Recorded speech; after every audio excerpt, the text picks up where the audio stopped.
안녕하세요. 예. 자, 지난주에 우리가 유치권이라든가 저당권 좀 했는데 굉장히 중요한 파트였어요. 시험에 자주 나오는. 자, 마지막 전세권 문제인데 작년에 전세권 문제가 나오지 않았지만 올해는 반드시 나오겠죠. 자, 첫 번째 문제 보세요. 전세권의 법정갱신. 우리가 또 법정갱신을 또 뭐라고도 부른다? 이 용어를 묵시의 갱신. 말 없이 재계약 들어가. 아무 말이 없다면 재계약 들어간다.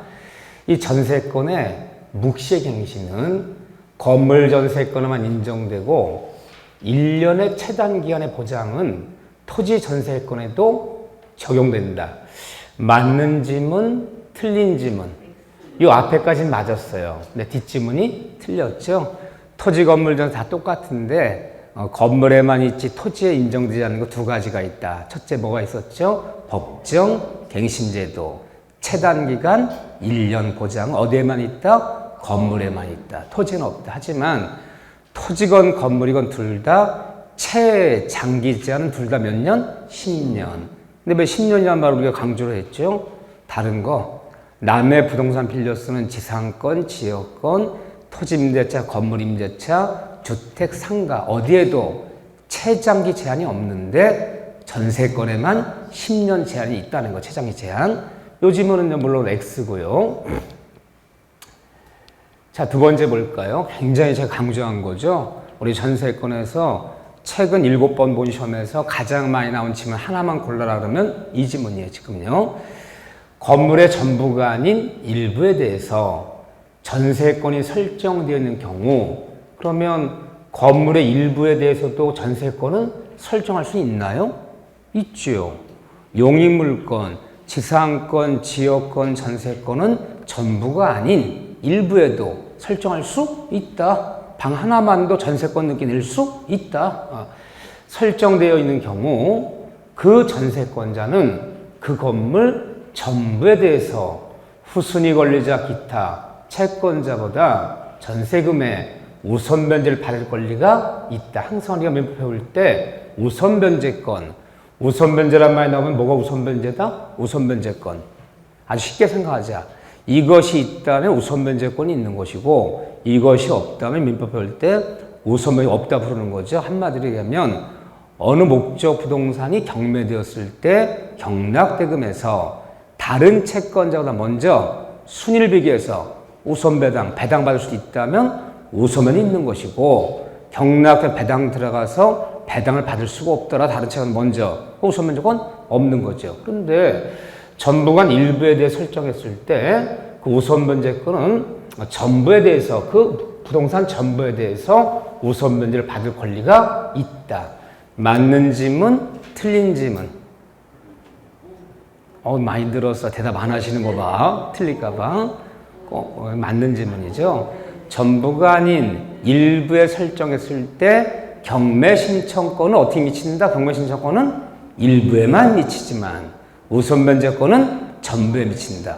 이건 입에 배 있어야 돼요. 전부가 아닌 일부에 설정했을 때 경매 신청권은 일부에만 미치고 우선 변제권은 전부에 미친다. 굉장히 유명한 지문들은 아주 입에 배 있어야 돼요. 전부에 우선 변제할 권리가 있다. 맞는 지문. 굉장히 중요한 지문이에요. 자, 이런 것들 익숙해지셔야 돼요. 자꾸 연습하셔서.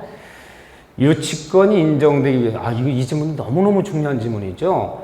유치권이 인정되기 위해서는 그 채권이 받을 돈이 목적물의 점유 중에 발생한 채권이어야 유치권이 인정된다. 맞는 지문, 틀린 지문. 틀린 지문이죠. 채권의 발생과 점유의 선후는 관계없기 때문에 꼭 점유적에 발생한 채권이 아니더라도 먼저 채권이 발생한 다음에 나중에 점유하더라도 성립되는 것이지 점유 중에 발생한 채권이어야 유치할 수 있다는 지문은 틀린 지문이죠. 굉장히 유명한 지문들이에요. 이런 것들은 해마다 굉장히 자주 나오는 기출 지문들이죠. 자, 유치권자는 경매 시 유치권을 가지고 경락인에게 인도를 거절할 수 있다. 부동산 유치권자는 경락자한테도 인도를 거절할 수 있다. 경락자에게 대항할 수 있다. 맞는 지문, 틀린 지문. 맞는 질문이죠. 다만 경락자한테도 인도를 거절할 수 있지만 채무자가 아닌 경락자에게 돈을 갚아달라 그 변제를 요구할 권리는 없다. 다만 인도 받을래니까 그 경락자가 알아서 대의변제하는 것은 가능하고 대의변제는 유도할지언정 채무자가 아닌 경락자에게 변제를 요구할 권리는 없다. 하지만 어쨌든 부당유치권자는 경락자한테도 인도 거절하며 대항할 수 있다. 맞는 질문, 틀린 질문. 맞는 질문이죠. 자, 계속 나오네요. 지연배상에 대해서는, 자, 지연배상. 우리 지연배상을 뭐라 부르죠? 지연배상? 연체료. 연체료. 우리가 돈을 빌려주면 경락이 됐다면 경락대금에서 피담보채 범위, 어디가 돈 받을 수 있는가? 그 돈 받는 범위를 피담보채 범위라 부르잖아요. 일단 경락이 되면 원금, 원본 받을 수 있다. 이자, 경락대금도 받을 수 있다. 배당해 준다. 다만 이자는 돈 갚은 날까지 변제까지 밀린 이자는 몇 달치건 무제한 가능하지만 지연이자는 변제기가 경과한 후의 이자, 지연이자, 다른 말로 지연배상금, 채무 불이행에 따른 손해배상금, 사회에서 뭐라 부른다 이 지연배상을? 연체료. 은행에서 연체료는 지연배상에 대해서는 원본의 이행기 경과 후에 1년분 안에서만 담보됩니다. 1년분까지만 배당해준다. 맞는 질문, 틀린 질문.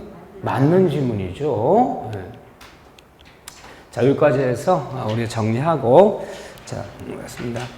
자, 수고하셨습니다.